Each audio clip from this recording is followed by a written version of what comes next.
He lost you right now. Yeah. And he gets panicky, if he doesn't know where I am.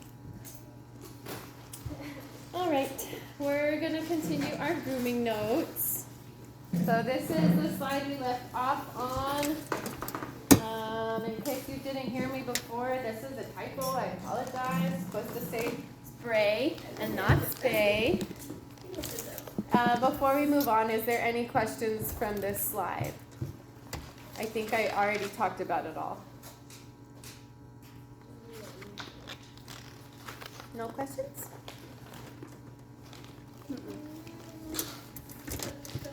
No? All right.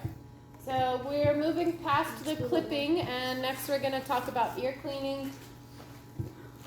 So most people don't actually properly clean their animal's ears.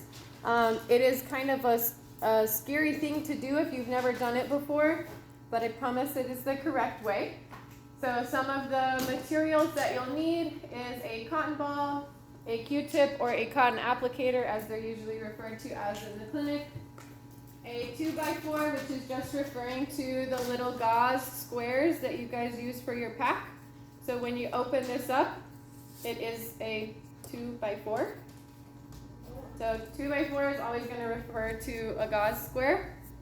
And then some sort of cleansing solution. This is a really common one. This is actually the same one that we have here at school. So anything that says otic on it is in reference to the ear. I have this diagram up here just for you guys to visualize what's happening past the point that you cannot see. You don't need to know the identifying labels on this diagram, but I want you to understand that this is where you can see, right? Yeah. When you look in a doggy's ear. Everything past that is pretty complex, and it can be very easily damaged. So since we can't see that portion, we don't really want to be maneuvering, touching, anything in that area. So when we go to clean a dog's ear, and I'm going to try to show you on Rampage's ear if he'll stay still right now for me, you are going to kind of cup their ear. So you're going to do this motion with the ear. If you can't see, you guys can move. If he gets up, that's okay. I can still show you. So his ears are floppy. I have to hold his up to do this, but you are going to create a little cone, a little tunnel with the ear. So instead of it being like that, I'm kind of scooping it together at the base. And once you have done that, you're going to fill the whole canal up with your cleaning solution, up until the point where you can see a little puddle. So you are filling with liquid pool of cleaning solution in the visible area of the ear. After you do this, you are going to take that ear full of liquid, and you need the head in an upward position, but you're going to squelch, squish, squelch, squelch, squelch, squelch, squelch. And it's going to make some lovely noises. But that's how you know that liquid, that ear cleanser, is moving around in there and is cleaning the inside of the canal well. And once you feel like you've done that enough, you're going to release, and what is the animal going to do? Fling that lovely, nasty liquid all over you. So I will say, in a clinic, it's really common to have like a big spare towel when you're going to be doing an ear cleaning. And as soon as you let go, pick the towel up in front of you. You'll probably see that and probably use it, unless you don't care that you get your gunk in your hair or your eyebrows or your nose. So after we have used the solution and kind of broken up those larger particles, when the dog shakes, some of those particles might come out, but there's usually going to be a lot of small debris that's still stuck to the side walls. I'm sure his ears are dirty right now. I haven't done them in a few weeks.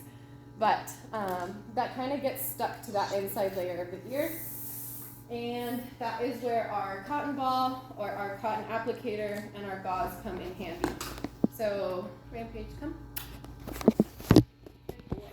You are never going to stick the cotton applicator into the ear. Why do we think that? Joanna, go ahead. Because it can damage the ear canal. You can damage things. What else? You can actually get the cotton removed from the applicator, and that cotton can get stuck in the ear canal. What else? The dog might even damage it further. Yeah, the dog can thrash its head, and that might go through their, what is the word I'm looking for? Eardrum? Their eardrum. You can totally burst the eardrum. The other thing you might do is push the wax in even further. So that's not really beneficial. If you are using a cotton applicator, aka a Q-tip, you will only use this, and I'm not going to do it on him because I don't have a restrainer right now, but you will only use this on the external portion of the ear that you can see. For the deeper areas, you can use your gauze, and usually I wrap it around my finger, or your cotton ball to go inside of the ear and clean it out deeper down, right? You guys can tell he likes this. He gets it done quite often. But look at that. Yucky, right? Yeah. So deeper down in the ear, you will use your finger, but not with very much pressure at all. Stinky. What's on your face? Yes, Joanna. The one with the with the gauze. Do you have that? Do you have your own gauze at home that you use on it? I normally use cotton balls at home, or even if you have 2-ply or 3-ply toilet paper and fold that in on itself, you can also use that, but you don't want it to crumble apart in the ear. But you can buy gauze, absolutely. I know there's apple cider vinegar that was saying that you could use it. It's fine. I would like to double check before I answer you, because I have never used it or actually heard it recommended for use. So I've always used a cleaning solution meant for the ear.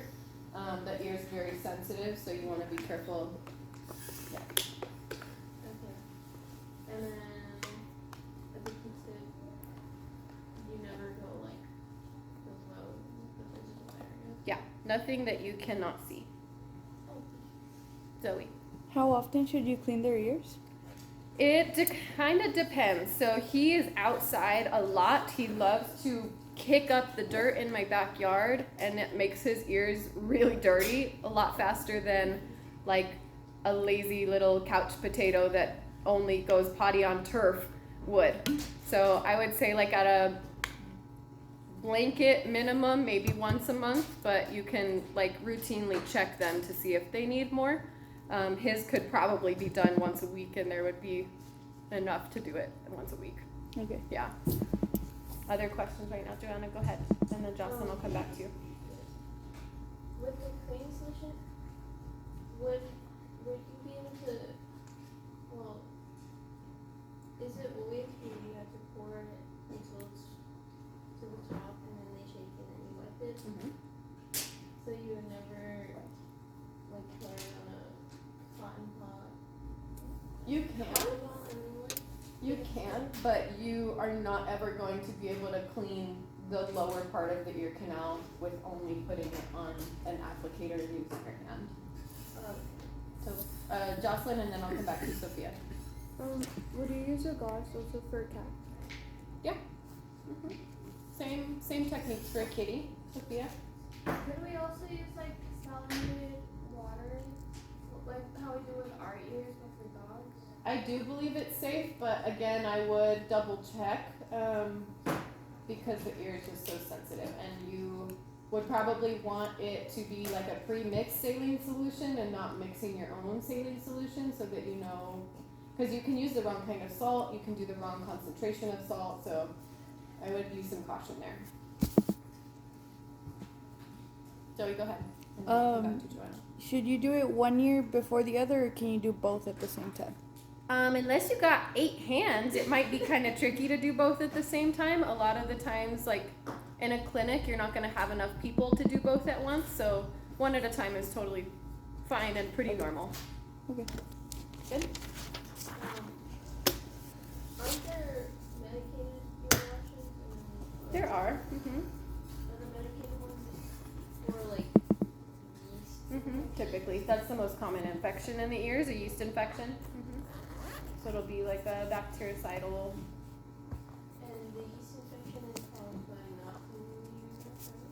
It can be. Sometimes it's genetic, but a lot of the times it's due to bad care, yeah. Or like an imbalance in the body somewhere. You need me, hon? Okay. Other questions about ear cleanings?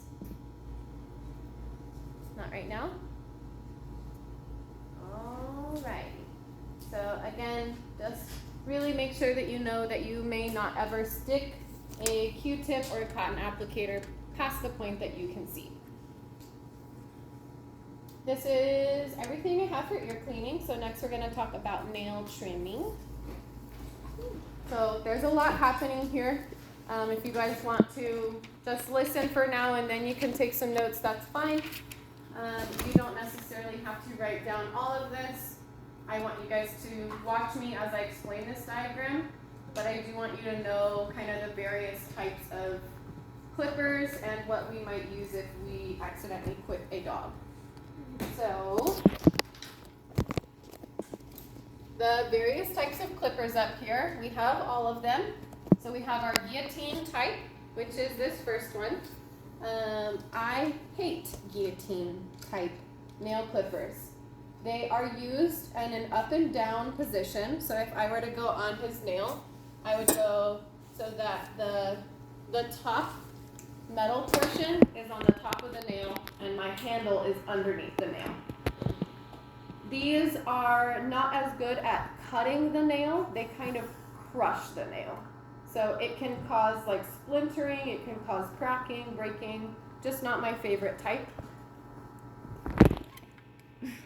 It's kind of like a medieval guillotine, you know? You know what those look like? Chop the head off type deal? That's like if it would be that way. When you say cracking on it, do you mean like layers together and then cut it? But not if it does do that. So not a good job. Either it's not sharp enough or it's not a good clipper yet.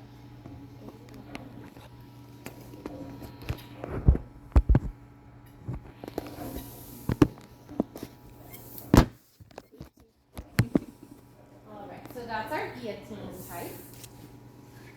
I don't recommend, I will never use these. Then we have our scissor type, so that one is right here. And that's because it kind of acts like a scissor, right? Usually they have a guard that sits on that back portion, but acts like a scissor. And when you use this type of clipper, you're going on either side of the nail. So not up and down, but on the sides. And that is to kind of prevent that crushing, and it's more of a cut. On the side like this.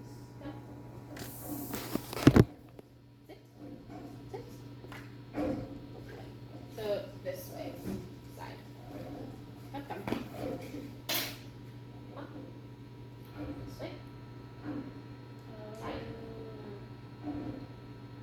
I'm trying, sorry.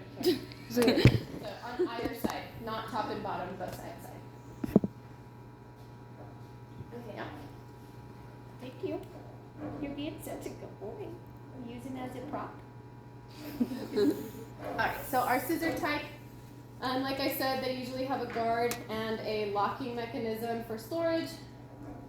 I am not opposed to using a scissor type clipper, but I will always just use a Dremel. I don't really think there's a purpose for using a clipper if the dog's nails are regularly taken care of. You're putting kind of an increased risk of quicking them with a clipper no matter what. So what else? We have a little baby scissor type, right, in comparison. So this is going to be used on a fully grown dog. This is only ever going to be used on a very small puppy or kitten because their nails are a lot softer, a lot smaller, and we don't need this big old honking thing, right? Do people use the big ones or is it like possibly use the big ones? On a baby dog? Yeah. Technically, yes. You're working on a very small area, so it's a lot harder to do that. Oh, okay.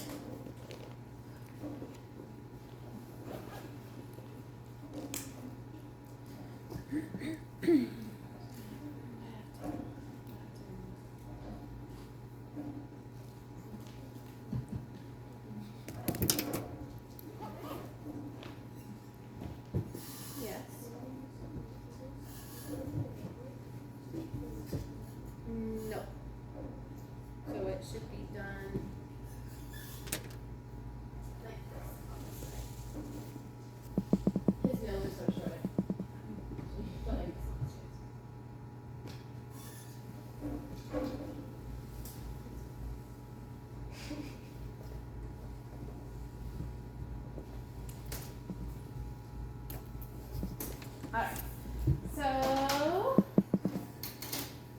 as I've mentioned many times, the Dremel is my absolute favorite, especially this brand that we have here because it is almost silent when it's on. So ours is really quiet. That really alleviates some of that FAS when using a Dremel. If I were to have the other Dremel on, they're a lot louder, they're a lot more scary, Do they opposed to this one. have more, well, does that one have less of the vibration too? Because it's 5%? Kind of, but the vibration is really just happening because of the rotation of Yeah. the bit. What brand is that? This one's an Andis, ANDIS. So the Dremel on here is a more intense Dremel. This is the kind I'm explaining is a lot louder, a lot more scary typically, and it is a plug. This one's also wireless, so that is helpful as well. And when you use a Dremel, you can either use it on its own or you can use it after using a clipper. The goal is to make sure the nail is rounded. So after you cut a nail, you have that really harsh 90-degree angle, and it will cut skin open a lot easier if that dog were to like jump on you or play with you. So it's always a good idea to go back in with a Dremel even if you use a clipper. But when you're using a Dremel alone, you're just kind of following that natural curve of the nail until it is short enough. So some things that we keep on hand when we are doing nail trims is what's called quick stop or silver nitrate sticks. We have the quick stop here. I always prefer the powder quick stop over a silver nitrate stick. This is what they look like. Perfect timing. Yeah. That was a crazy story. I'll tell you guys if we have time later. Silver nitrate sticks just don't work as well. And they're harder to use in my opinion. I'll share later. Yeah, I told them I'll share if I have time. The quick stop powder, usually if I'm going to do a nail trim, I'll just pour some in the lid. And if we happen to quick that animal, I will just pinch the powder and shove it into the blood. It is a coagulant, so it's going to immediately clot that blood and stop the bleeding. So this is what ours looks like. It's called quick stop. It is one of your terms was styptic powder. That is the fancy name for this.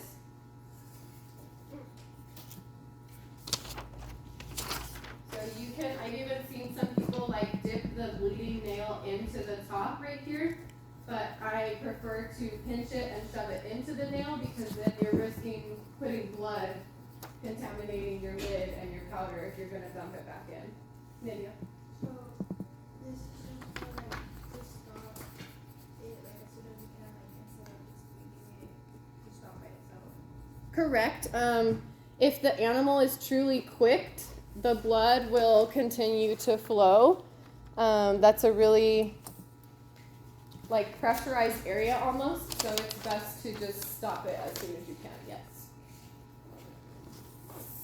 Joanna? We gotta avoid cutting the Yeah, you're always trying to not do that, but it happens. And there are even times where, say an animal is anesthetized and their owners don't regularly keep up with their nails, and the nail's so long.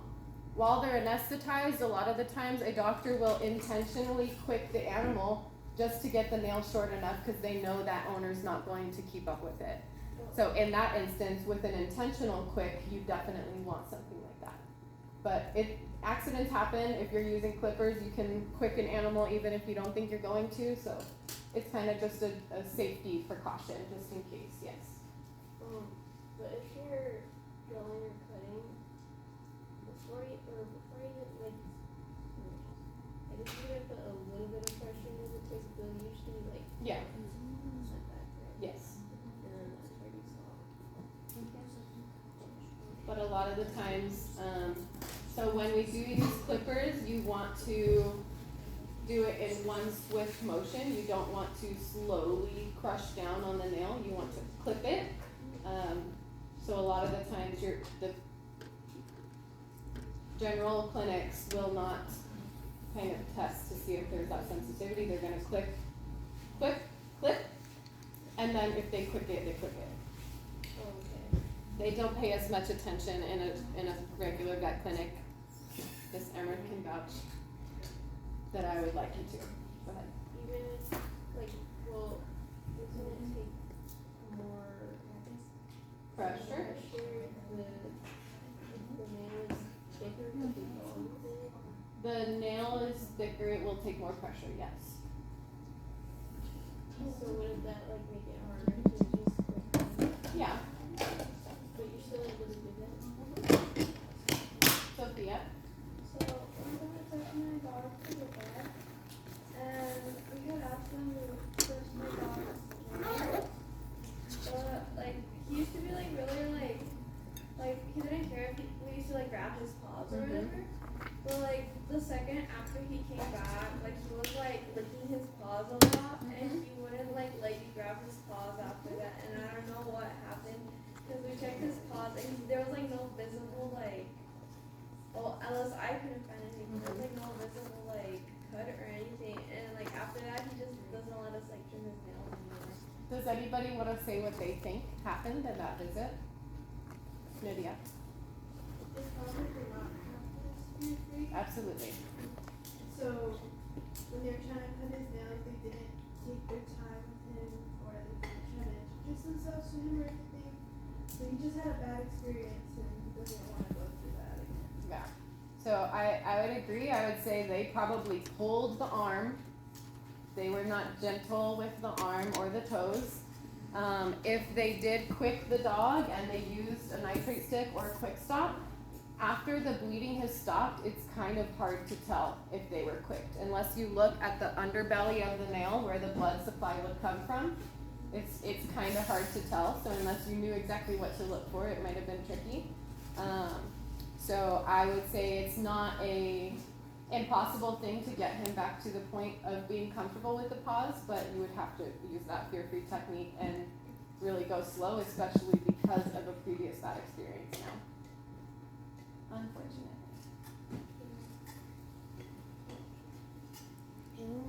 Okay. So the one other thing, tool-wise on here is a file. So literally just like a nail file. Gritty, like sandpaper, but metal usually. You can use that like you would use a Dremel, but it's going to take you a lot longer. So I don't know why you would use this if you have a Dremel, but it's a tool. So now you know. All right, so I'm going to talk about this little diagram now. This photo here is a good visualization of a clear or white nail. And when you have a white nail, you can see the blood supply within there. So that little pinkish hue, that is blood inside of the nail. So we could safely know that we can clip this nail right here and then Dremel and round out those edges. When it comes to a black nail, like little boy over here, you cannot see what you're doing inside the nail at all. So on this photo, you can see there's all these little teeny pieces, and that's because that's how you're going to trim a black nail. You are going to go itty bitty bit at a time up until the point where you see a indicator that you are close to the quick. And I'm going to draw that for you guys on the board after this, but I don't want to jump back and forth.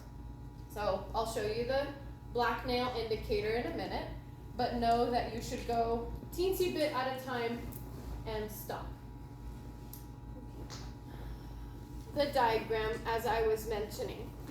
So this, let me slow down. First thing I want you guys to notice and know is, you can look at Rampage right now on the floor. And if you notice, none of his nails touch the floor, right? So his paws are in a natural position. If the nail were to keep growing and hit the floor, it would start to rotate that toe and that whole paw upwards or backwards. And that's not just affecting that toe or that paw, that's going to affect how they walk, the muscles all the way up their arm, even into their back. So especially like at the rehab facility that I work for, we focus on nails so much because it can completely impact the way an animal moves. So we know that the nail is short enough if it is in line with the base of the paw pad. So this nail is way too long. This nail is way too long. This nail is way too long, because if we were to follow the base of the paw pad, we would quick the animal. And you guys can even see the angle of the toe in these pictures.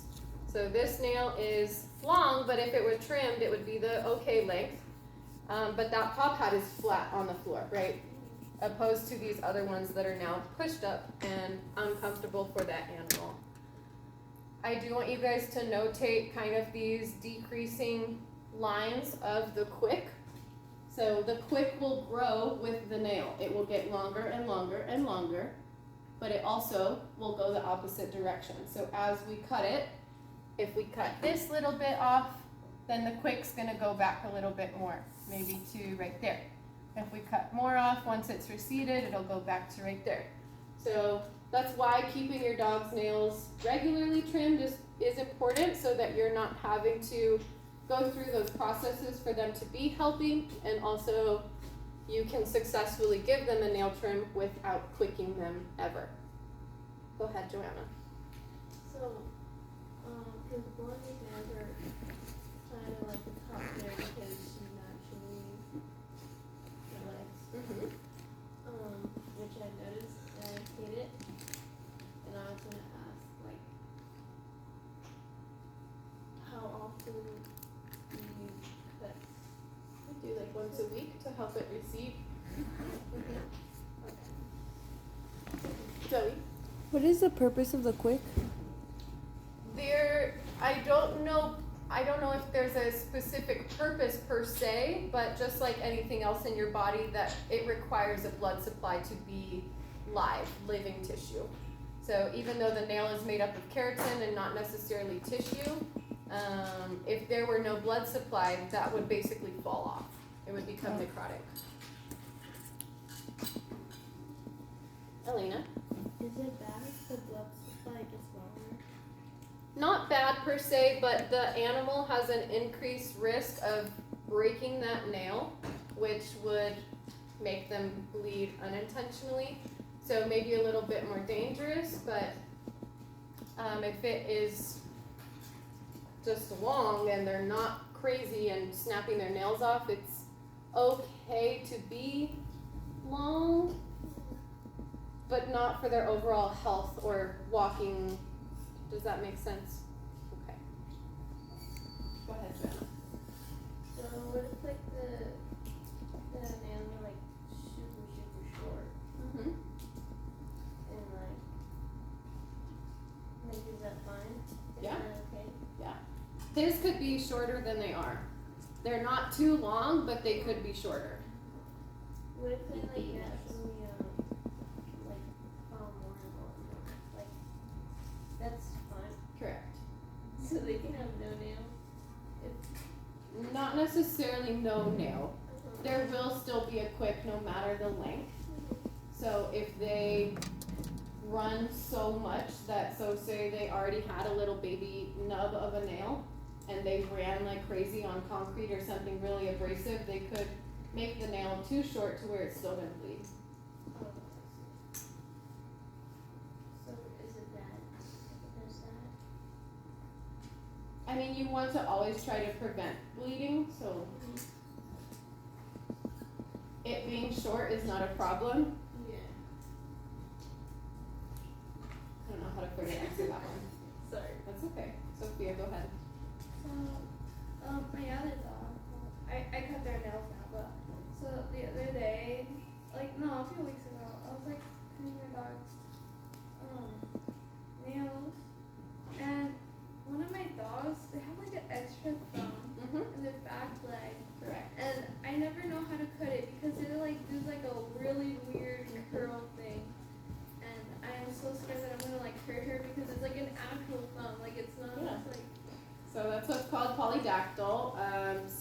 breeds have an extra toe on their back hind legs, and usually it's really like wiggly. Even the toe itself is not usually fully attached per se with bone.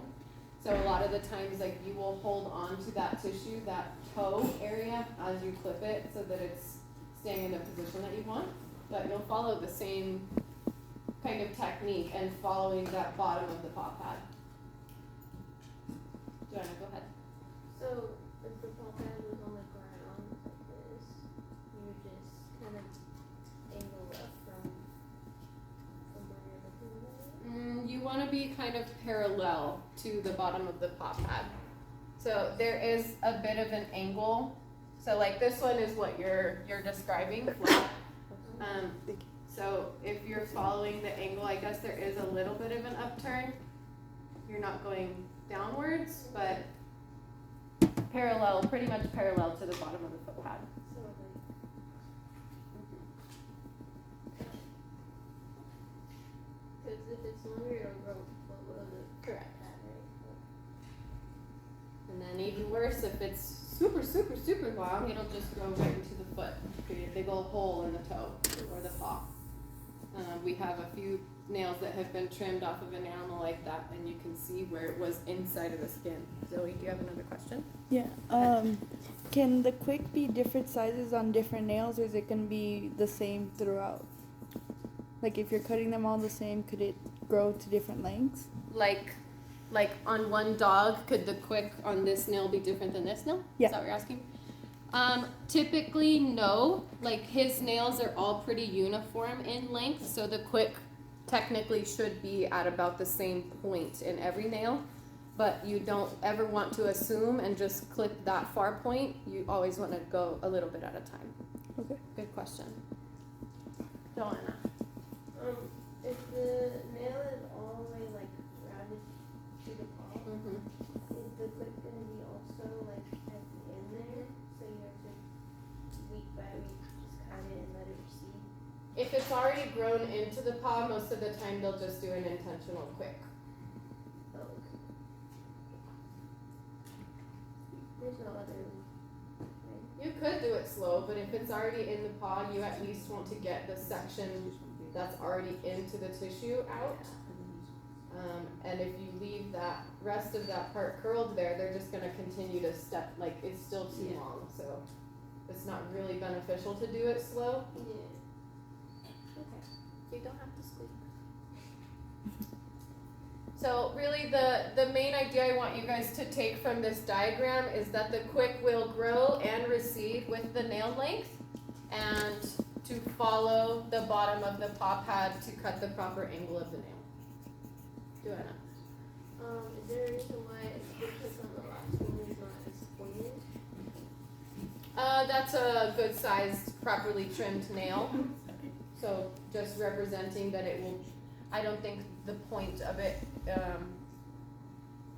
I feel like I know what you're trying to say, but there's not really a reason except that it's going to follow the shape of the nail. So like this nail previously would have just been like that, and it's just kind of following that nail pattern. So as it gets longer, the nail doesn't stay the same width, it kind of does taper off, so that the quick's also going to taper. Oh, Okay.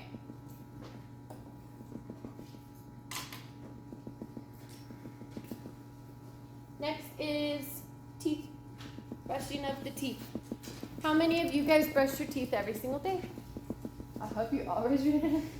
How many of you guys brush your dog's teeth every single day? I don't have a dog. Paola says kind of. So I want you guys to know that you should be brushing your dog's teeth every single day, just like yours. The dog's teeth are layered in the same ways that ours are, and they can be damaged just the same if they're not taken care of. So, I mean, it takes 2 minutes to brush your dog's teeth every day. I think it's worth your time. And we'll get to kind of some reasons later on. I am going to run and grab a brush because I put it away this morning, and then I will be right back.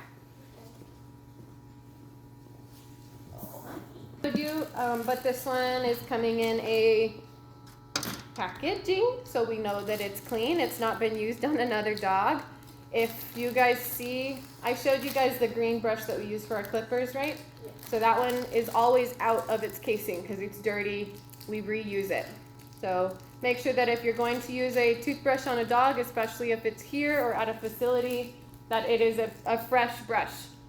At home, you can reuse your same brush, but if you're having different dogs come through, you should use a different brush. Go ahead, Joanna. Use that one, the same one for rampage. Mine's a little bit different at home, but it's the same idea, same concept. Is there a reason why it's kind of slanted backwards? The angle just helps you slide in the gums and move around the tooth. So go ahead, Paula. Which one do you think is better, that one or like the finger thing? If it's a little baby dog, I am totally comfortable using this. If I use this on any of my dogs, they will bite my finger and crush it. So, depends. If your dog does not like things in their mouth, they will absolutely bite your finger. They don't care who you are. So, I shy away from these, but not for cleaning reasons, just for safety reasons. Joanna. So wouldn't you want to get your dog used to that from puppy? Yes, but sometimes even if they're used to it, like he's used to me brushing his teeth, but not in that way. So even if they are used to it, it's still kind of a response from them that's somewhat a natural response for them to move their mouth and their teeth around when you're in there.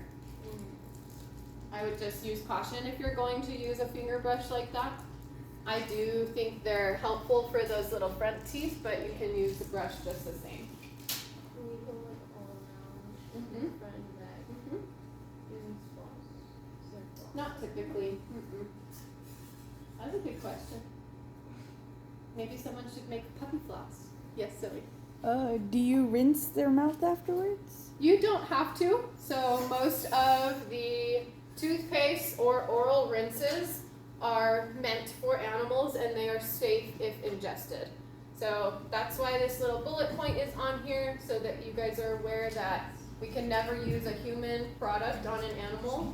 Even if it's like baby toothpaste, there are going to be preservatives or fragrances or other chemicals that are not in an animal specific item that could be potentially dangerous. Good question. Joanna, go ahead. Would you do it twice a day or just once a day? Once a day should suffice.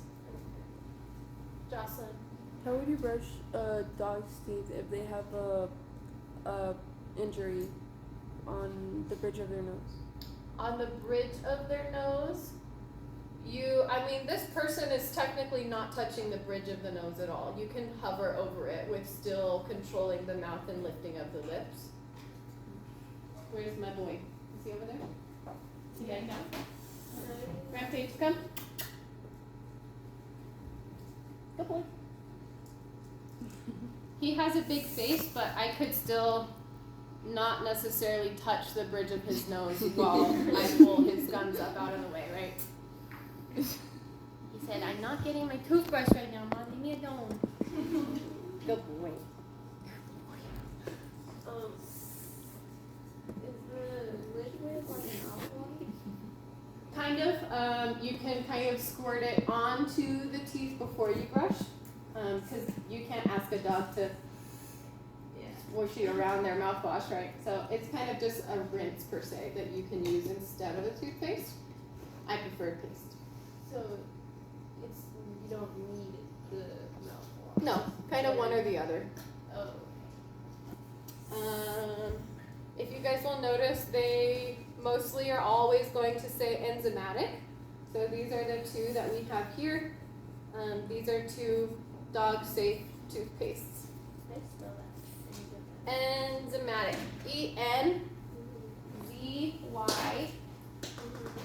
ENZYMATIC.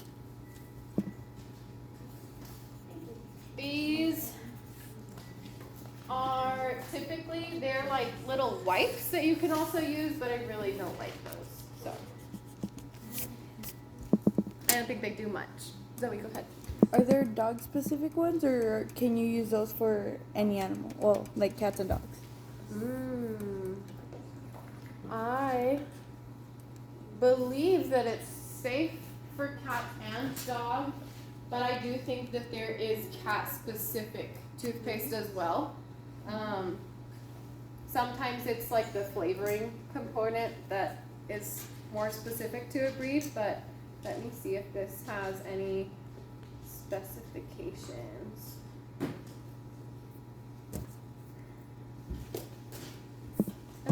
I mean, it does say for dogs, but then in their instructions it also says designed for pets. So I would say this one is probably safe on cat or dog. It's just gonna kind of depend. Okay. Good question, huh? Joanna. Oh no.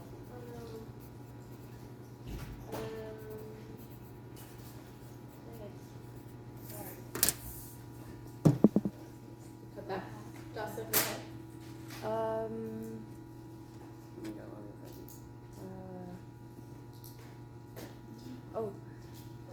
Do you brush Rampy's teeth once a day?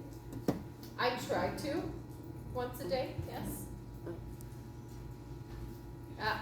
Like absolute minimum, it's 2 times a week, but it's best to do it once a day.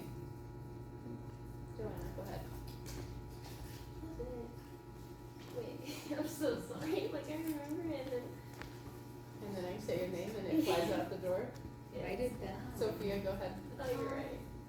Is dog toothpaste? I know that as we started, human and animal toothpaste are different, but do dogs toothpaste also have like that bicarbonate in them to like clean the teeth? I mean, you can look at the ingredients list. I'm sure that there is some sort of, I mean, it's baking soda. So Bicarbonate soda. let's say you don't have the money to like buy like a dog toothpaste. If you just like sprinkle a little bit of bicarbonate into the toothpaste, should it be okay? Into what toothpaste? I mean, not into the toothpaste, into the toothbrush. Potentially. Joanna. I can't remember now. I was gonna ask, what do you think of the treats that they give? I don't think they work at all. Like greenies, they're supposed to be a toothbrush for your dog.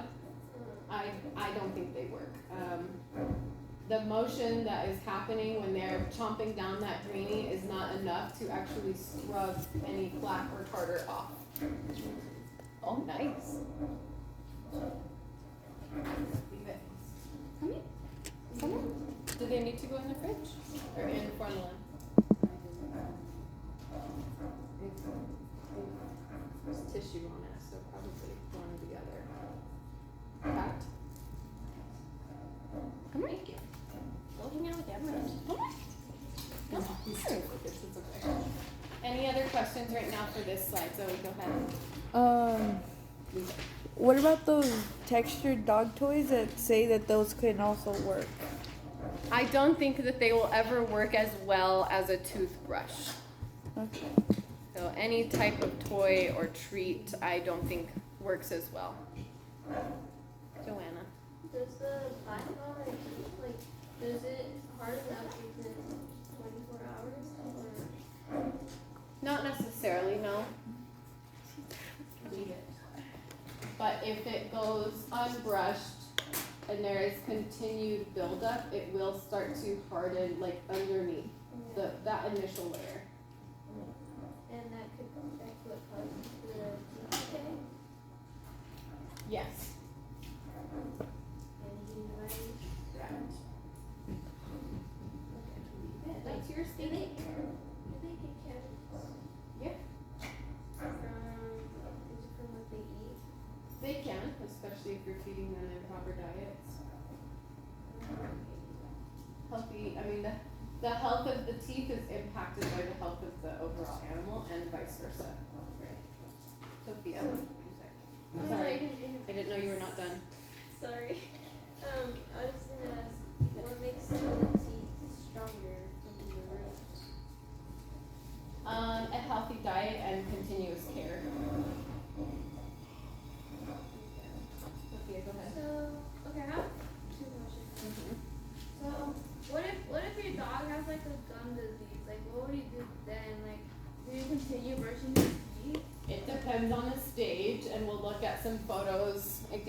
more slides after this, but if you're at the point where there's already periodontal disease, you're gonna wanna just take them in for a dental so that they can actually use dental tools, because scrubbing is not gonna be enough.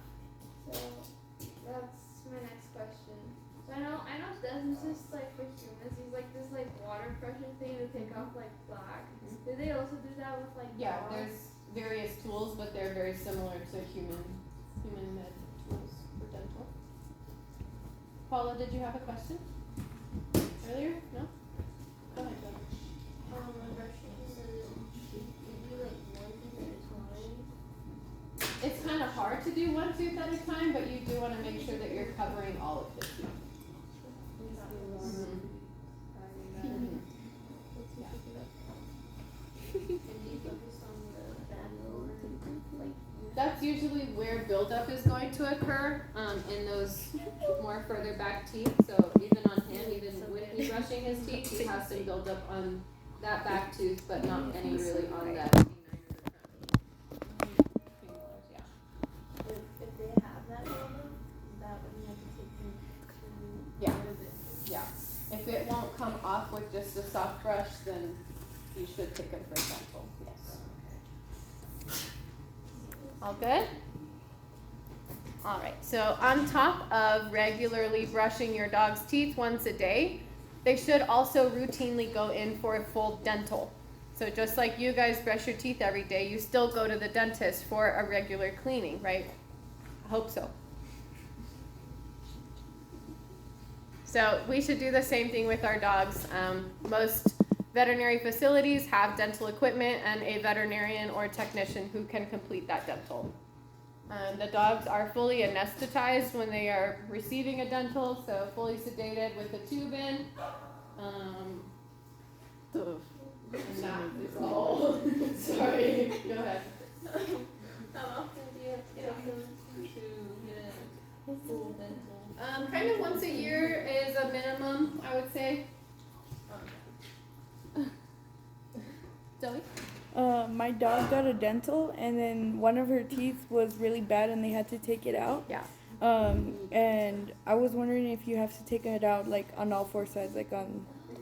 They don't have to match, no. Okay, because I know that's how it works for humans. Yeah, that's a good question. I will say that if the animal goes in for a dental and their teeth are past the point of no return, the doctor is going to yoink all of the teeth out. Really? They will just pull them. The dog will leave with gums. What? Does that mean you have to change the diet or something? Pretty much. How bad does it have to be for it to I'll show you the pictures in a minute. Okay, we're almost done. So, my pictures are actually on the very next slide. I was lying to you. So, two kind of sections of this diagram here. So we are talking about periodontal disease, gingivitis, negative impacts of the teeth. So from stage 1 to stage 4, 1 being slight gingivitis or slight periodontal disease, early signs, 4 being the absolute worst. So if your dog's teeth start to look like this, they are more than likely going to need a dental to fix that. This little fact up here is why I was kind of explaining to you guys the health of the body and the teeth go hand in hand. So as a dog's teeth decay or gain a larger amount of disease, they are going to, I can't talk today. They're going to affect various organs within the body. So the most common ones are those listed there, the heart, the liver, and the kidneys. And then there's another fun fact above that says pretty much 80% of dogs by the age of 3 have some sign of periodontal disease. So that is just due to a large population of owners not knowing that they need to be regularly caring for their dog's teeth. If more people knew, that number wouldn't be so high. Go ahead. If they're at stage 1 gingivitis, would you be able to fix that like at home? If you start like a regimen, a routine, it is possible, yes. With them like brushing their teeth daily and what they're eating? Correct. Sophia. Well, when you take a dog for a dental, what do they do exactly? Do they just brush the teeth and like what do they do? You might be able to find a video somewhere that maybe can explain better, but there are various types of tools that they use, and they will actually like scrape the exterior portion of the teeth. Nat? When dogs are at the dental, would they wouldn't just stay still, correct? Correct. They're under anesthesia, fully sedated. Joanna? If they do get, well, one, if they're at stage 4 or 3, do they pull it out or do they just drill it? That would be able to be cleaned. Usually a more severe, so this is not as bad as it can get for sure. A more severe tooth might get pulled instead of cleaned, but at this stage they would probably clean it still. And then is the gum decaying? It is becoming more inflamed and it can start to die, yes, so that's something else you guys might notice in these pictures is that increasing redness and swelling of the actual gum line. So it can start to recede, it can bleed a lot, it can be really swollen, all additional signs. Do they do fillings for dogs too? Like, Not typically. So when it comes to like fractures, they, especially with a complicated fracture, they're just gonna pull that tooth. It's not worth fixing.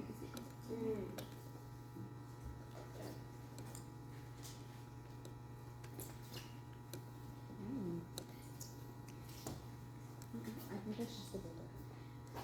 She was asking what the white stuff was at the top. Could be infection or just buildup of tissue. Like if you don't brush your teeth, on your gums will become a clear semi-white layer of bacteria tissue that has decayed. So it could be tissue, it could be infection. is there any way to repair the gums after they get damaged like that? It's tricky, but they can improve if they go to get a dental and then there's regular routine after that. But you do want to use some caution with a toothbrush if the dog's gums look like this, because you can cause bleeding a lot easier. It's going to be a lot more sensitive in their mouth.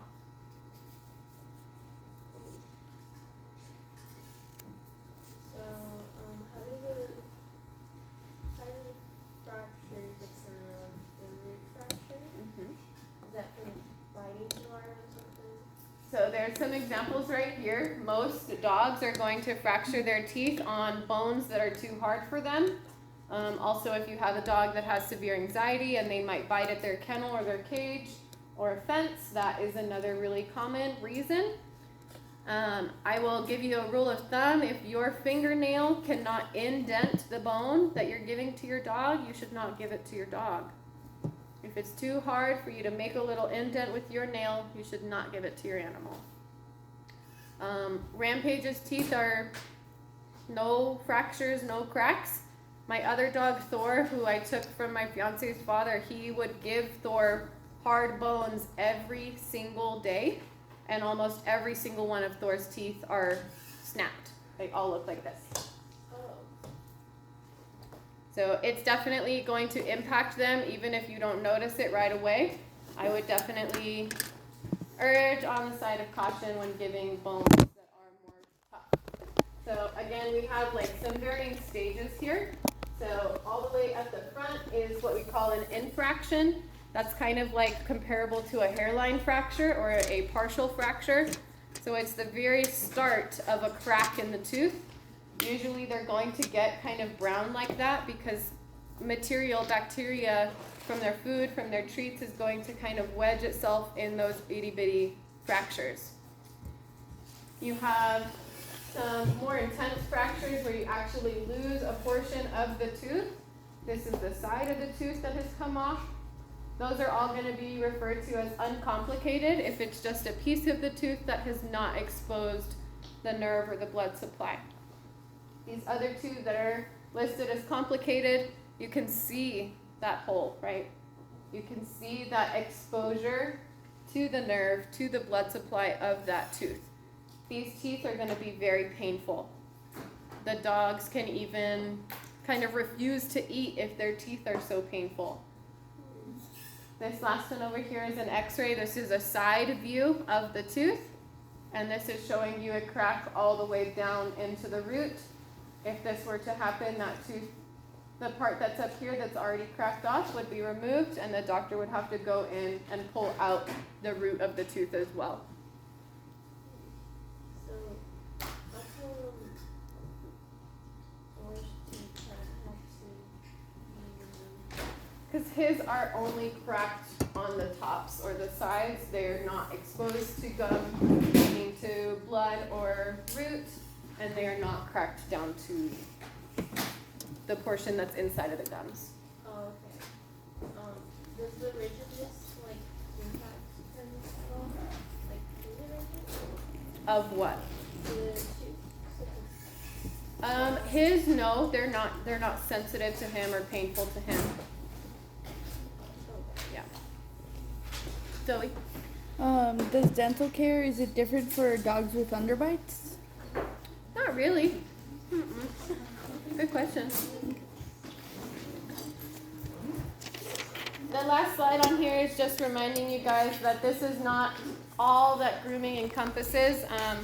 Kaylee is still going to come and talk to you guys a little bit more, but this is kind of just starting you on the basics and what we do here. And then before you guys run away, I'm going to draw the little diagram for a black nail real quick. Oh, it's right there. I don't have to redraw it. So this external circle that I drew is the outside wall of the nail. Usually right past that wall is going to be a really kind of crumbly white material. When you clip the nail, it almost turns into powder or it falls apart. That nail is ready to be gone. It is kind of a dead part of the nail. Once you have clipped a little bit and a little bit and a little bit, and you are right there before the quick, you will see a black dot right in the center of that white material, and that is your indicator to stop. If you were to go any further past that little black dot in the middle, you're going to quick the animal. So this is a good thing to follow for black nails. Go ahead, Do you Jocelyn. also see a black dot, even if it's not black nails?